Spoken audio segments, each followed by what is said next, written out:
আন্দোলন আমাদেরকে করতে হয়েছে, তার সাক্ষী তোমরা নিজেরাই। আমরা 2000 মানে এটা এই পোষণ অ্যাপের কাজটা শুরু হয়েছে 18-19 থেকে অর্ডার হয়েছে ফোনের। 18 সালে একবার টাকা এসেছে এবং 23 সালে একবার আমাদের ফোনের জন্য টাকা এসেছে। কিন্তু আমাদের রাজ্যে এই গত 18 তারিখ, অক্টোবর মাসের 18 তারিখ আমাদেরকে 10,000 টাকা অ্যাকাউন্টে দেওয়া হয়েছে। এই 10,000 টাকা পেতে আমরা বিভিন্ন জায়গায় ডেপুটেশন, অবস্থান বিক্ষোভ, 16 মাস ডিজিটাল স্ট্রাইক সব কিছু করে শেষ পর্যন্ত আজকে আমরা আমাদের ডিপার্টমেন্ট থেকে আমরা 10,000 টাকা আদায় করতে পেরেছি।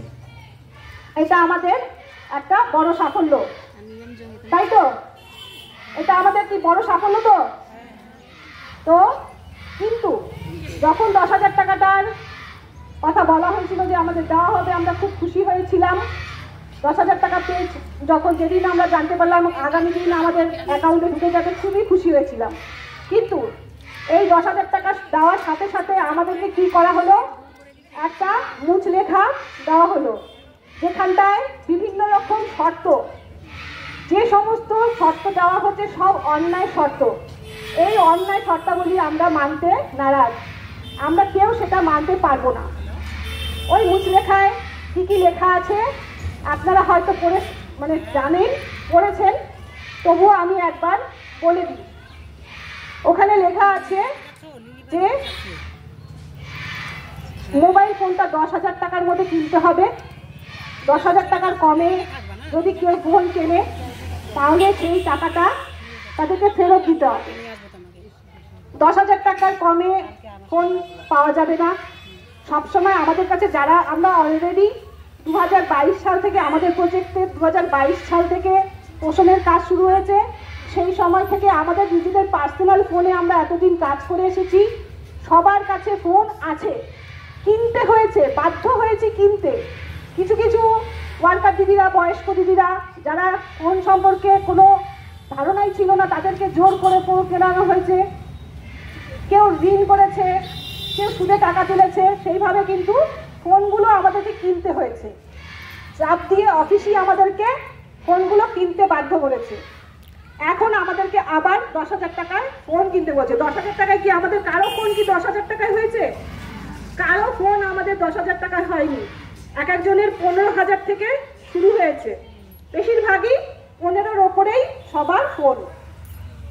অফিস কি শর্ত রেখেছে, 10,000 টাকার বেশি দিয়ে যদি ফোন কেনা হয় সেই অতিরিক্ত টাকাটা কিন্তু ওনারা দেবে না, কিন্তু কম টাকায় কিনলে বাকি টাকাটা ফেরত দিতে হবে। বুঝতে পারছেন তো? তাহলে আমরা 2022 সাল থেকে কাজ করছি, এতদিন আমরা আমাদের পার্সোনাল ফোনে কাজ করলাম। এখন বলছে অফিস থেকে যে ফোনটা দেওয়া হচ্ছে সেই ফোনে আমরা আমাদের পার্সোনাল কাজটা করতে পারবো না। তাহলে আমাদেরকে কি করতে হবে? দুটো ফোন রিচার্জ করতে হবে, তাই তো? দুটো ফোন রিচার্জ করতে হবে, কারণ অফিসের একটা ফোন আর একটা নিজেদের পার্সোনাল কাজ তো থাকবেই। তো সেখানটাও কিন্তু আমাদেরকে রিচার্জ করতে হবে। রিচার্জ খরচ অফিস থেকে কত দেবে? 166 টাকা। তাহলে ডিপার্টমেন্ট আমাদেরকে সেই জায়গাটা খুঁজে দিক যেখানে 10,000 টাকার মধ্যে 5G ফোন কেনা পাওয়া যায়, যেখানটায় আমরা ওনারা যে র্যাম ধরে দিয়েছেন যে এত র্যামের হতে হবে, এত জিবি হতে হবে, বিভিন্ন রকম ক্রাইটেরিয়া দেওয়া হয়েছে, তাই না? সেই ক্রাইটেরিয়া মেনে 10,000 টাকার ফোন কোথায় পাওয়া যায় সেটার প্রশ্ন আজকে আমরা করব, যে আপনারাই আমাদেরকে সেই দোকানটা দেখিয়ে দিন যেখানটায় 10,000 টাকার ফোনটা পাওয়া যাবে।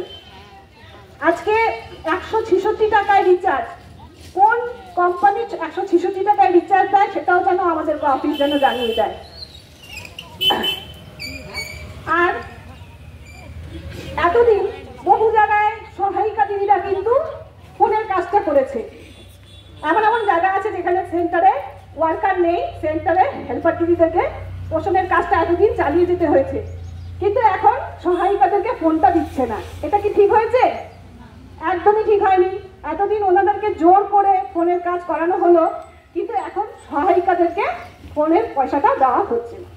এটাও আমরা আমাদের দাবিপত্রে রেখেছি যে সহায়িকাদেরকেও ফোন দিতে হবে।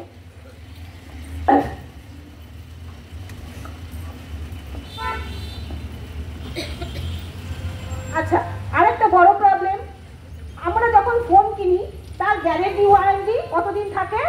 খুব বেশি হলে 1 বছর। 1 বছরের গ্যারেন্টি ওয়ারেন্টি থাকে।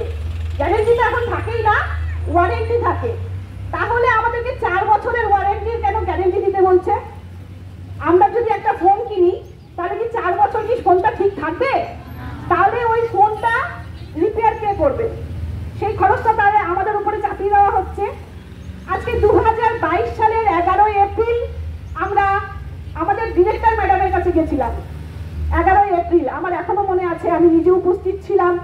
ডিরেক্টর ম্যাডামকে যখন প্রশ্ন করা হয় যে আমাদের ফোনটা কবে দেওয়া হবে, উনি কিন্তু বলেন 2 মাসের মধ্যে আপনারা ফোনটা পেয়ে যাবেন, প্রসেসিংয়ে চলছে, টেন্ডারের একটা অসুবিধা আছে। তাহলে যে কাজ 10,000 টাকার ফোনটা ডিপার্টমেন্ট 2022 থেকে 25 পর্যন্ত করতে পারলো না, 10,000 টাকায় ফোন কোনো কোম্পানি দিল না, আজকে কি করে আমাদেরকে বাধ্য করছে 10,000 টাকায় ফোন কিনতে? কোথা থেকে পাবো? আমরা কি ওয়ার্কাররা কি ভগবান যে আমরা নিজেরা 10,000 টাকার ফোনটা পেয়ে যাব? যেটা ডিপার্টমেন্ট করতে পারলো না, ওনাদের দায় আমাদের মাথার উপর চাপিয়ে দিলেন। এটা তো ডিপার্টমেন্টেরই ছিল যে ফোনটা ওনারা ফোন দেবেন। আমাদের তো টাকার দরকার ছিল না, আমরা তো বলিনি কোনোদিন আমাদেরকে টাকা দিন। কি করলো? নিজেদের ব্যর্থতাটাকে আমাদের ঘাড়ে চাপিয়ে দিল 10,000 টাকার ফোন কেনার জন্য। তাও আমরা মেনে নিতাম, 10,000 টাকার ফোন কিনতে পারতাম, কিন্তু এই যে শর্তগুলো দেওয়া হয়েছে, ফোন আমাদেরকে ফেরত দিতে হবে। ধরুন আজকে 4 বছর ধরে যে দিদিটা কাজ করে চলেছে, হয়তো সামনের বছরটা রিটায়ারমেন্ট, তার হয়তো টার্মিনেট হবে সামনের বছর। 4 বছর সে নিজের ফোনে কাজ করলো, আর 6 মাস 1 বছর পর সে টার্মিনেট হয়ে যাবে, তাকে এই ফোনটা বাপস করে দিয়ে যেতে হবে। এটা কি ঠিক? এটা কি মেনে নেওয়া যায়? কারণ সে তো 4 বছর কাজটা করেছে, তাহলে তার ফোনটার যে খরচটা ছিল, যে সে নিজের ফোনটা কিনেছিল, সেটাকে দেবে।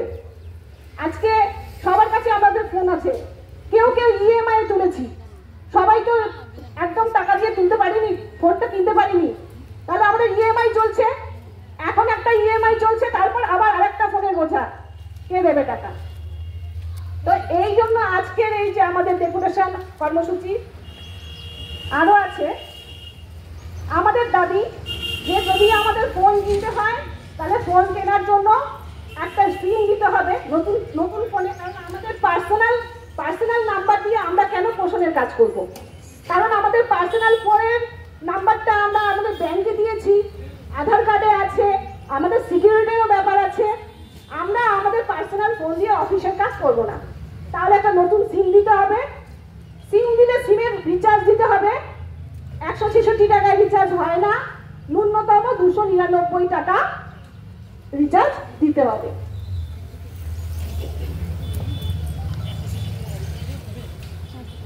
আমরা আরেকটা প্রশ্ন করছি, সরকার শুধু আমাদের ফোন দেয়নি, অনেক যারা 11-12 যে বাচ্চারা তাদেরকে ফোনের টাকা দিয়েছে। তাহলে ওদেরকে কি এরকম উঁচলেখা দিয়েছে? ওদেরকে কি শর্তাবলী দিয়েছে যে না, তোমরা যখন উচ্চ মাধ্যমিক পাশ করে যাবে বা স্নাতক হয়ে যাবে, ফোনটা তোমাদেরকে ফেরত দিতে হবে? আজকে তাদেরকে টাকা দিয়ে কি সরকার দেখে যে তারা ফোনটা দিয়ে কি কিনলো? ফোন কিনলো না অন্য কোনো কাজে লাগালো? তাহলে শুধু অঙ্গনওয়াড়ি কর্মীদের ক্ষেত্রে কেন হবে? সবকিছু কি শুধু অঙ্গনওয়াড়ি কর্মীদের সঙ্গে করা যায়? সব অন্যায়, আর আমরা মুখ বুঝে সেই অন্যায় মানব না।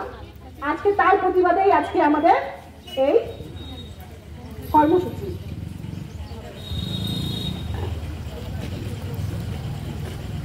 কেন্দ্রীয় সরকারের আদেশনামা অনুযায়ী এই যে পোষণের কাজ করা হচ্ছে এবং স্মার্টফোন দেওয়া হচ্ছে, এরকম কেন্দ্রীয় সরকারের কিন্তু আরো অনেক অর্ডার আছে, সেগুলো কেন মানছে না ডিপার্টমেন্ট? নতুন শিক্ষানীতি কেন লাগু হচ্ছে না? কেন আমাদেরকে সরকারি স্বীকৃতি দেওয়া হচ্ছে না? তাহলে আমাদেরকে কিন্তু যেগুলো আরো অন্য আদেশ আছে সেই আদেশগুলো মানা উচিত, সেই আদেশগুলো মেনে নিয়ে আমাদের পেনশন চালু করা উচিত।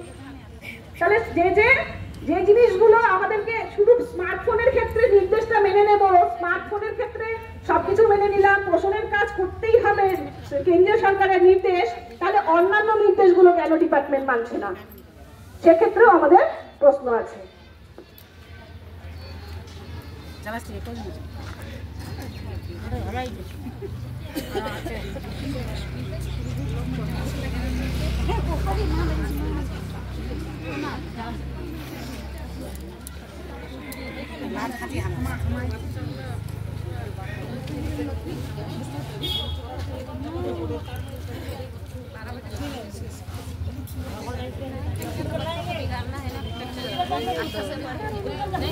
তাহলে আমাদের দাবি এই শর্তাবলী সব প্রত্যাহার করতে হবে। আমাদের প্রত্যেকটা দাবি কিন্তু ন্যায্য দাবি। আজকে সেই জন্য আজকে এখানে আসা, আমরা একটু স্লোগান দেব, স্লোগান দিয়ে তারপরে আমরা ডেপুটেশনে ভেতরে যাব। কিন্তু সবাই কিন্তু চলে যাবে না। আমরা ফোন কিনতে হবে, এটা 30 তারিখ পর্যন্ত, নভেম্বরের 30 তারিখ পর্যন্ত আমাদের ফোন কেনার ওনারা টাইম দিয়েছেন। আমরা আজকে সিডিপিও ম্যাডামের সঙ্গে কথা বলে ম্যাডাম কি বলছেন সেগুলো শুনে নিয়ে তারপর নভেম্বরের 30 তারিখের আগে কিন্তু কেউ ফোন কিনবে না। আমরা আগে দেখব আমাদের শর্তাবলীগুলো মানা হচ্ছে কিনা, বা আমাদের সংগঠনের তরফ থেকে পরবর্তী কি নির্দেশ আসে সেই হিসাবেই আমরা কাজ করব। ঠিক আছে? পশ্চিমবঙ্গ আঙ্গনবাড়ি কর্মী সহায়িকা কল্যাণ সমিতি জিন্দাবাদ।